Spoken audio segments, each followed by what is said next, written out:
Hello everyone and welcome back to the channel. I'm Strawberry Rhino, and in today's video I have 3 games for you in the VZ.55.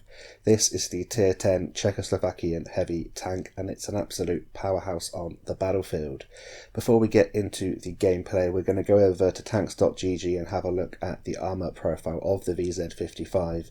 Then we'll get into the gameplay. We'll talk a little bit about the VZ.55, my commander and equipment setup, as well as the gameplay, and I'll try and tell you how to get the most out of this tank.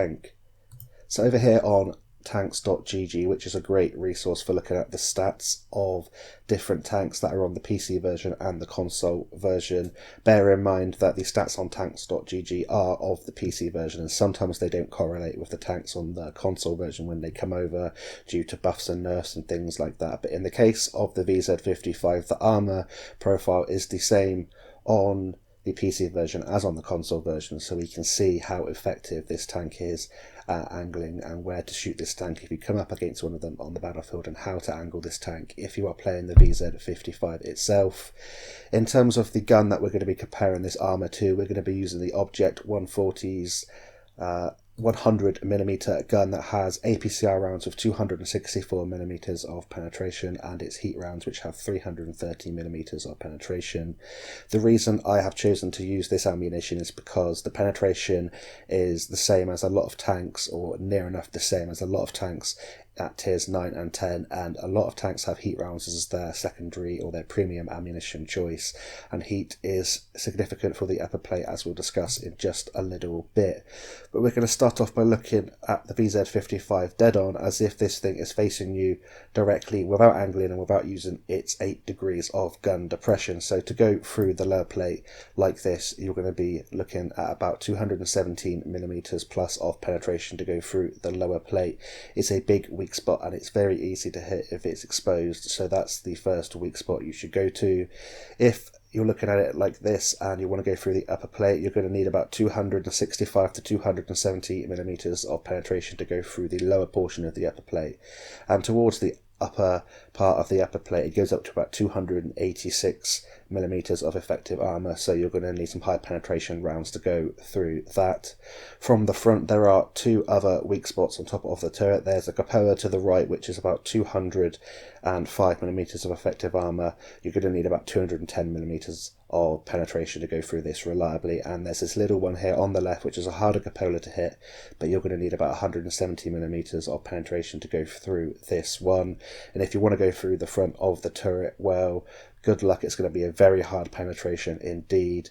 They have spaced armor, which is 70mm of spaced armor to the left and right of the turret here, as you can see, and to go through this you're going to need 430 plus. Not many guns are going to go through this at all. You're going to have to go through the cupolas. Only very high penetration heat rounds can go to the left and right of the mantlet. If this thing is angling at a sort of 45-degree angle, as you can see, the upper plate gets very strong. The lower plate, you're going to need about 250 to 260mm of penetration to go through reliably, but about 245 might go through, or 240 even, towards the part that is closest towards you, and the part furthest away is about 260mm of effective armor, but it's still a weak spot and it should be quite easy to hit.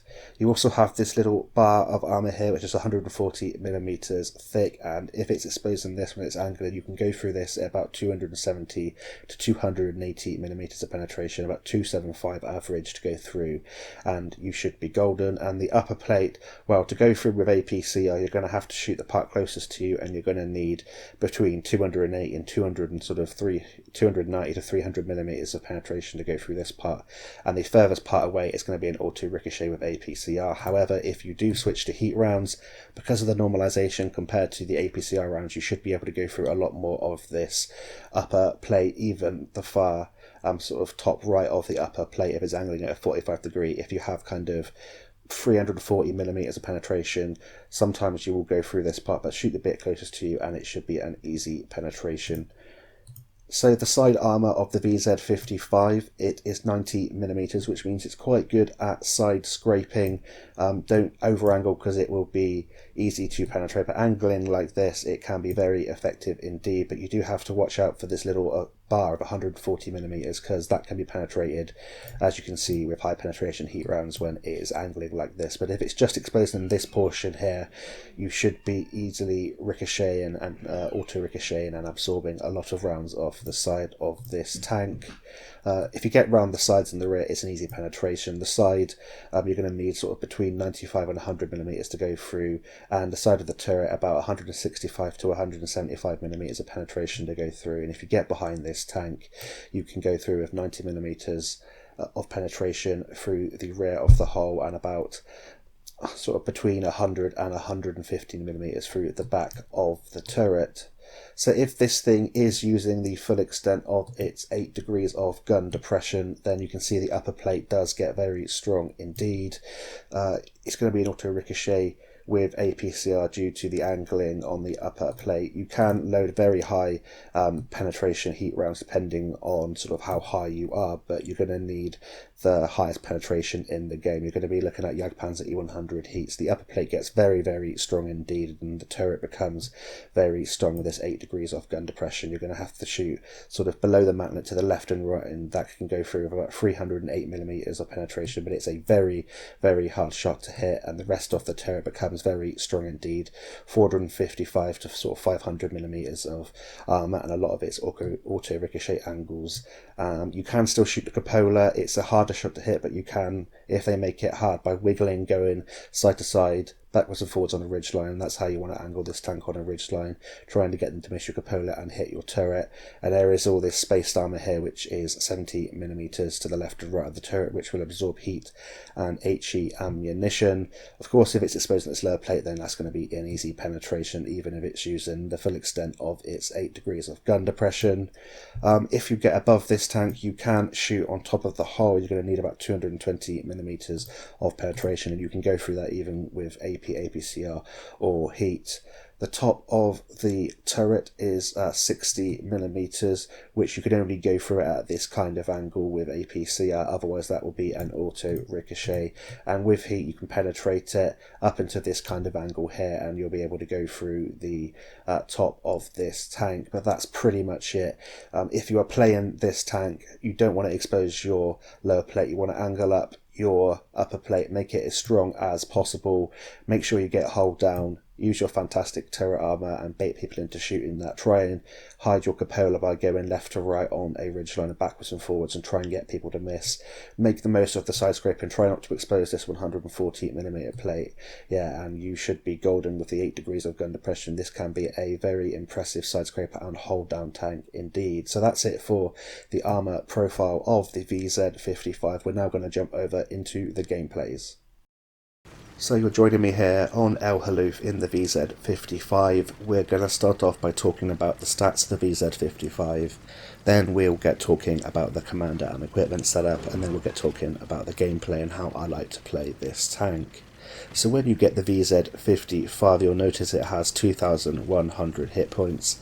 That's very low for a tier 10 heavy tank, so you have to make the most out of that hit point pool and trade effectively. And that's quite easy with this tank because it has a 130mm gun with 490 alpha damage, and you can also use a 2-shot auto-loading gun package which can deal 980 alpha damage in 2 seconds. So make the most of that and trade effectively with your hit point pool. In terms of your view range, it's 390 meters base, which means that you can boost that up to a very good level and spot for yourself with situational awareness and advanced optics.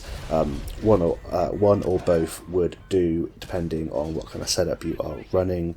In terms of its mobility then, it's 50 kilometers an hour forwards and 15 kilometers an hour in reverse with a power to weight ratio of 15.48. The power to weight ratio is average or slightly above average for a heavy tank. 50 kilometers an hour forwards is nice when you do get your momentum up and you get to that top speed, but 15 kilometers an hour in reverse is a little bit slow, so you do have to think about how far you peak over ridgelines, because going backwards is quite slow indeed.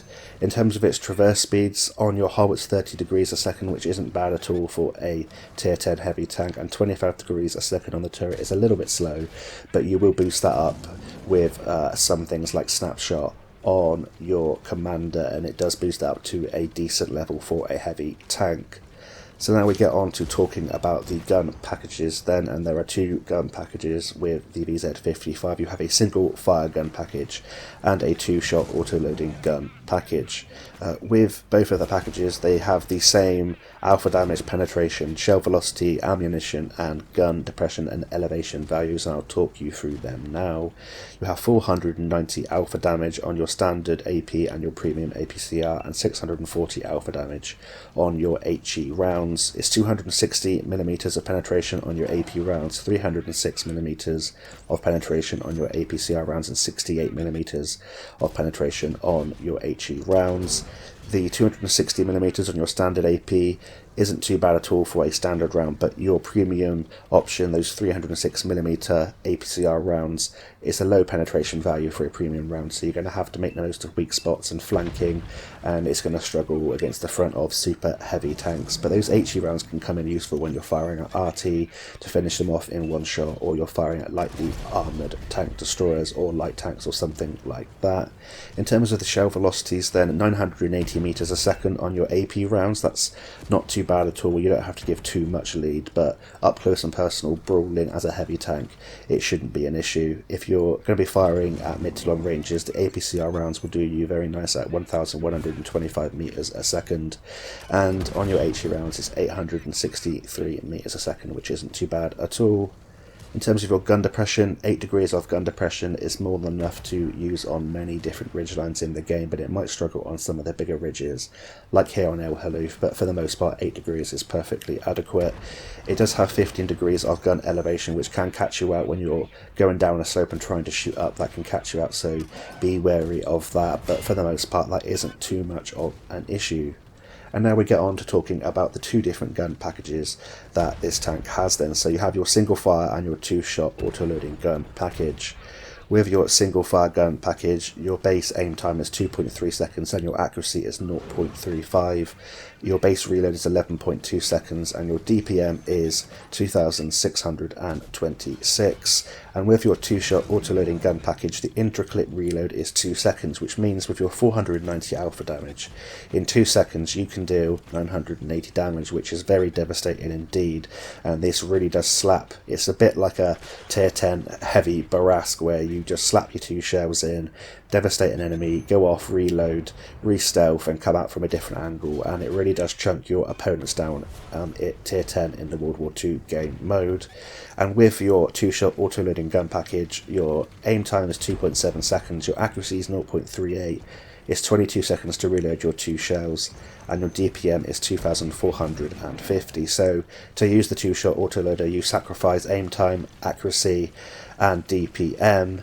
However, the DPM still isn't too bad for a two-shot autoloader. It's 12th best out of the 31 heavy tier 10 heavy tanks, and if you choose to fire the single fire gun package, it's the 8th best DPM out of 31 of the tier 10 heavy tanks, so not too bad at all. This thing is an absolute monster on the battlefield. It's played exceptionally well by the best players in the game, and it's one of the hardest tanks to 3 mark or 4 mark or gold mark, whatever you want to call it, which suggests that it's played exceptionally well. And the reason it's played exceptionally well is because it's very powerful indeed if you do make the most of the gun, and you keep your gun in the game by not losing too many of the pretty low hit points that you have. So what commander and equipment setup do I run on the VZ.55? Well, in terms of my equipment, I run improved ventilation, gun stabilizer, and advanced gun lay and drive. You could use advanced optics or mobility equipment should you wish to take out ventilation and worsen your DPM by a little bit, but I found that this works really well for me. I run the advanced gun lay and drive because it can feel a little bit long still with this gun, and I like to get it down to a very nice level. The gun is basically the whole aspect of this tank. You have some pretty good turret armor, as we've discussed in the armor profile at the start of the video, but the gun is the main thing of this tank, so I want to get everything I can out of this gun. In terms of my commander, I run 6th Sense, Spawn Leader, Rapid Loading, Steady Aim, Rapid Aim, Snapshot, Run and Gun, Situational Awareness, and Track Mechanic. So that's it for the end of the first game there. We finish in 3rd place on the MVP screen with a Profit in this tank, a high caliber which is only a 3rd class mastery badge showing how well people play this tank. We finished with 1329 base experience points, 6.7k direct damage, we blocked 2.3k damage, got 100 assistance and 1 kill. So the games get progressively better as we go through. We're going to hop on now into the second one. So you've joined me here on Arctic region in the VZ.55. This is an assault game mode. We've spawned in the south and we are assaulting. And whilst we get into position at the start of this battle, I'll just finish off talking about the VZ.55 and what the stats are of this tank now that I've added my commander and equipment setup to it. So in terms of the single fire gun package, I now have an aim time of 1.83 seconds, 0.22 accuracy. It takes 9.1 seconds to reload one shell, and my DPM has gone to 3,229. And with the 2-shot auto-loading gun package, which is the one that I use and I'm using in all 3 gameplays today, my aim time is now 2.15 seconds. I got a 0.34 accuracy. It takes 17.88 seconds to reload both of the shells, and my DPM is 2,960. So what is the reason for me using the 2-shot auto-loading gun package? Well, I think it's just the fact that there are a lot of other single fire tier 10 heavy tanks that have the same or pretty much the same gun caliber, and it can be very useful to have that extra DPM, extra accuracy and better aim time and all of that. But I feel like that 2-tap is the main focal point of this tank, and if I didn't use the 2-shot auto-loading gun package, then why would I bother playing this tank? I'd probably play a tank that has better all-round armour. The turret armour is pretty useful on this tank, as is the hull armour depending on how you angle it, but there are better tanks out there with roughly the same gun caliber that have roughly the same DPM, better penetration on premium rounds, and there's not a point in playing this tank if I was to use the single fire gun. That's just my opinion and what I prefer. It's still a very good tank with the single fire gun package, but I want that 2-tap gun package that can deliver 980 damage in 2 seconds from the first shell, and it's absolutely devastating, and that's how I like to play this tank, as that kind of ambushed heavy tank that helps its light tanks get down without crashing and dying by complete accident, as we saw there. But that's the reason for using this 2-shot auto-loading gun package. I feel that that absolute smack of 980 alpha damage really does chunk your opponents down, and it doesn't take too long to reload both of the shells. The DPM is obviously less than the single fire gun package, but it's more effective for me. It's more fun to play and to watch your enemies sort of come out in front of you and then get double tapped done. If you hit your first shell and track them, then they're going to have to sit there for your second shell, and even if they don't get tracked, then it's hard for them to get out of harm's way within that fantastic intricate reload of 2 seconds. So at the start of this battle, we've headed down to the centre of this map, just below the capture circle, and we're going to try and spot out towards the north of this map. We're just going to try and get some early shots in on tanks that were crossing through the north, and now we're just battling this manticore that is going up there into that spotting location in the sort of north of the map there, in the sort of C3 location. Unfortunately for us, we're not going to have the view range to cut through those trees and that foliage, so we're not going to spot him until he fires. When we are spotted, we know he's up there, so we take a blind fire and we manage to put 1 shell into him and he falls back. And we're just trying to rock backwards and forwards and make our cupola hard to hit. From this angle, he should penetrate our upper plate if we were angling directly to him, but we've angled it at kind of a 40-45 degree angle, and he's bounced off our upper plate a couple of times. He's now on a 1-shot, and we're just trying to get him out of the game, because once the vision's out of the game, we should be able to progress this battle a little bit more. So we're spotted again, we're just trying to guess where he might be, take a few blind shots, and we have enough ammunition to do this, and we managed to get 1 shell there into the M48. So it's quite close, this game so far. We've already picked up 1898 damage and blocked 780 damage from that manticore, and 569 assistance. In the VZ.55, how do I like to play this tank? Well, I like to get into a position early doors to try and get an ambush shot off on something that's trying to cross into position, try and catch them out in the open, and it's all about catching tanks when they're unawares with this 2-shot auto-loading gun package. You catch them when they're crossing or when they're fighting another tank, and you absolutely obliterate their hit point pool very quickly indeed with this tank. You can see here that the armour isn't that reliable. We kind of hold down, they're getting shots in through the top of our turret into our cupola and upper plate, and it would work better if they were level with us, but when tanks are above you, this tank's very easy to penetrate, so you do have to be very careful how you use the armour and try and make the most out of what armour you have. But get hull down and you should be golden in this tank. So once we try and get rid of those tanks through the north, we're going to hopefully push over this ridge. Looks like our tanks are flanked round the eastern side towards the northeast of the map, so we know there's no tank destroyers hiding to our right, and we're going to advance the battle now and go up and try and get behind and to the sides of these tanks that are directly to the right and left of me, and see if we can get some extra shells in.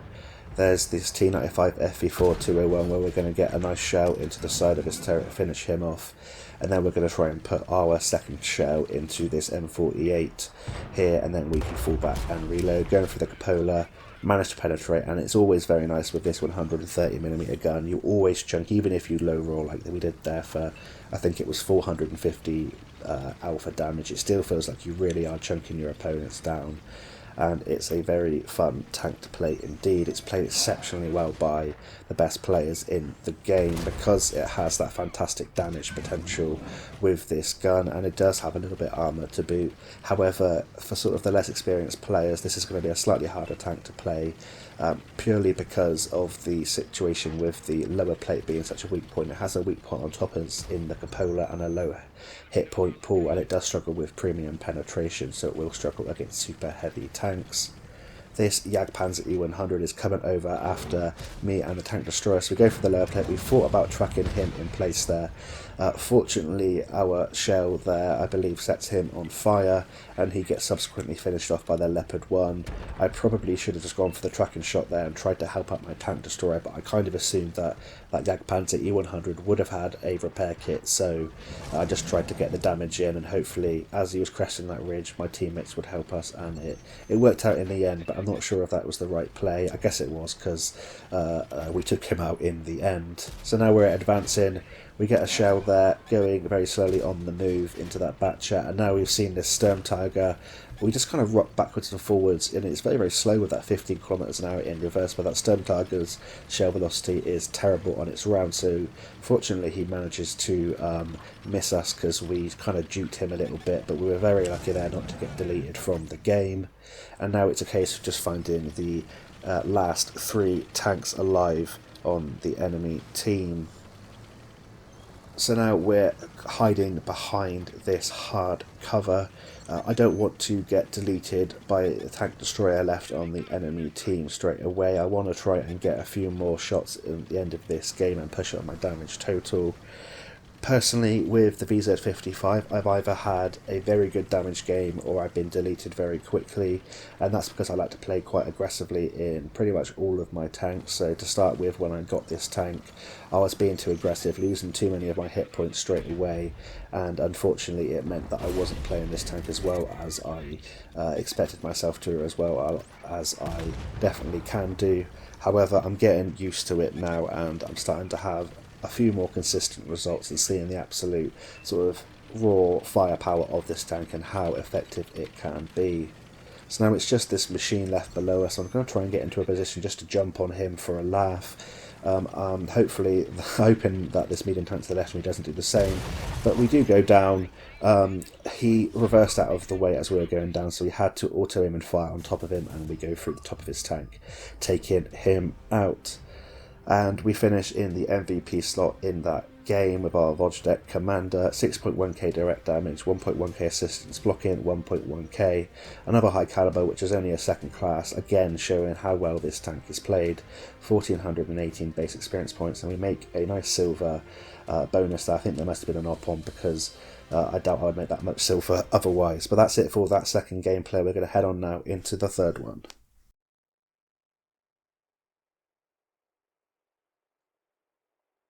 Righty ho then, we are now into the third and final gameplay of today's video, and we are here on Heilbronn in the VZ.55. We are still using the 2-shot autoloading gun package. However, as you can see from the bottom of the screen, I am now running full APCR with one magazine of HE.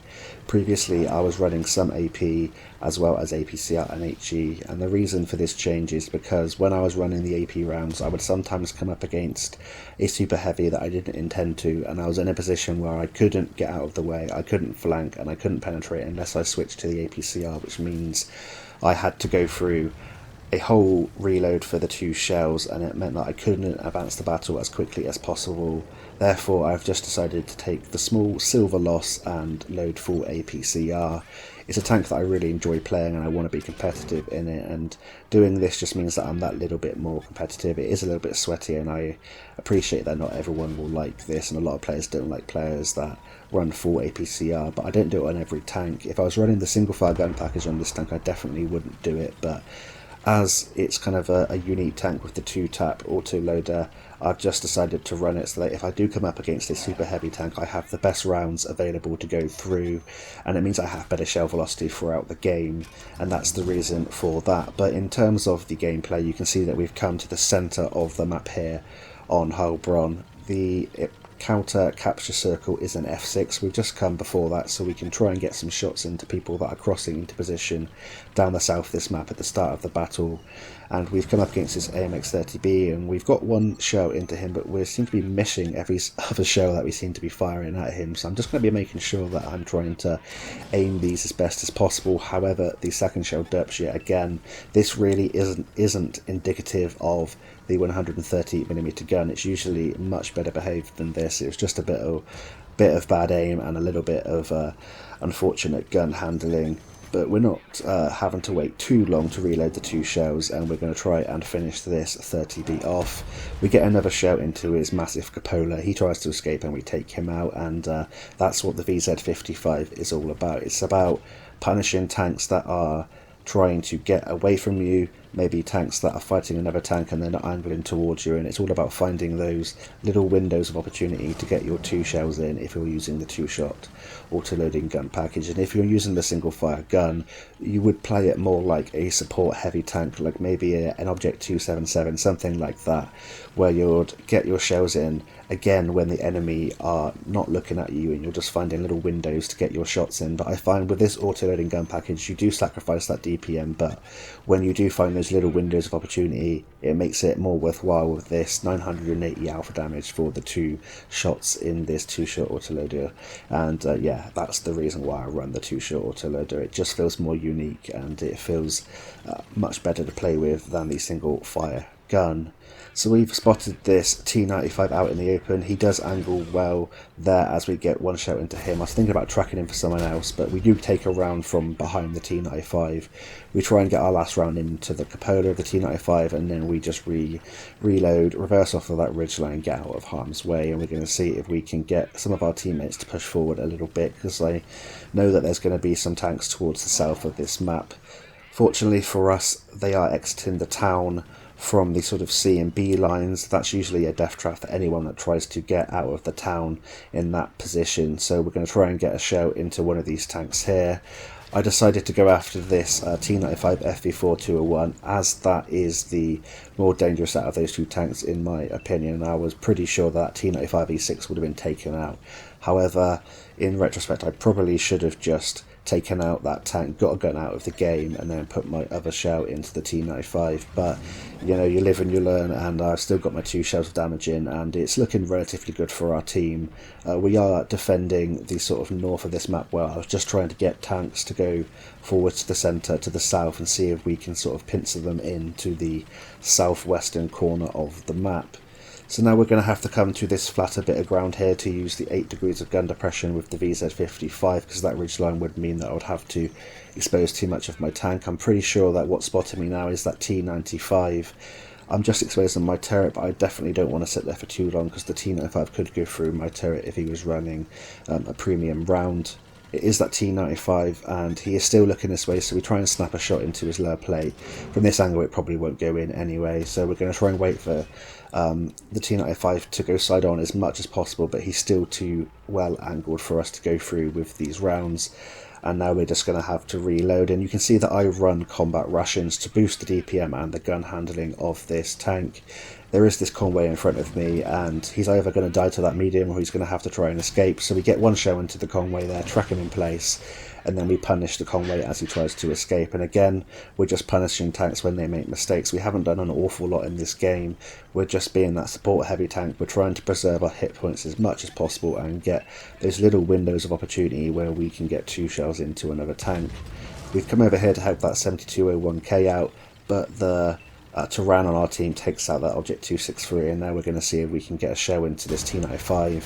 We take him out, we have 1 extra round to put into someone else, but I know that I'm going to be driving for a while now as we try and spot out towards the south. So as I'm moving, I put the reload on, I'm going to reload, so by the time I get there I will have my 2 rounds ready to go. There is this T95 on the 1 and 2 line that I'm going to hopefully get a shot into, but I'm pretty sure there's another TD towards the southwest, and we've just spotted him out there in the bottom left of the mini-map. It's a T110E3. He is facing a strange direction, so it looks like he's not AFK, but he doesn't move at all in this position, but he is spotting me out as well. I'm getting the assistance for spotting him, so I'm just going to get my 2 shells, gladly obliged. I'm not going to say no to a nice 980 damage or more there.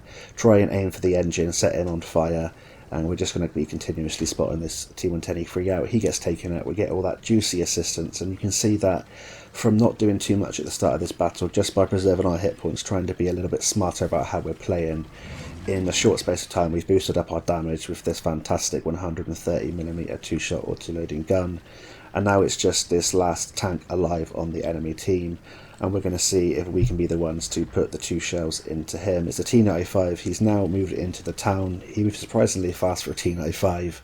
He side on though, we get 2 shells in there on the move, showing the gun handling really isn't that bad as I showed at the start of this battle. That was just me being a noob and probably not aiming correctly, and sometimes you do get that bit of bad RNG, but we're now trying to get the last shell into this T95. Raising my gun just for a little bit of cheekiness. I'm not trying to take the mick too much, but we get 1 shell that bounces. We're aiming for his lower plate, make sure it aims all the way in, and we take him out. And we finished that game with another nice result in the VZ.55, where we finished in the MVP slot with 4 kills, 6.1k direct damage, 1.2k assistance. That's another high caliber and only a 2nd class, showing how well this tank's played. That was 1511 base experience and only a 2nd class, so yeah, the best players really do play this tank exceptionally well. So I hope you've enjoyed this review of the VZ.55. I hope that it's been informative and or entertaining to you. One last note on the VZ.55 I wanted to tell you about is that if you do run just the situational awareness on the commander and not the advanced optics, you'll have a view range of 464 meters like I do now. But that's it for today's video. Thank you all so much for watching, and until next time, I'll see you on the battlefield, and bye for now.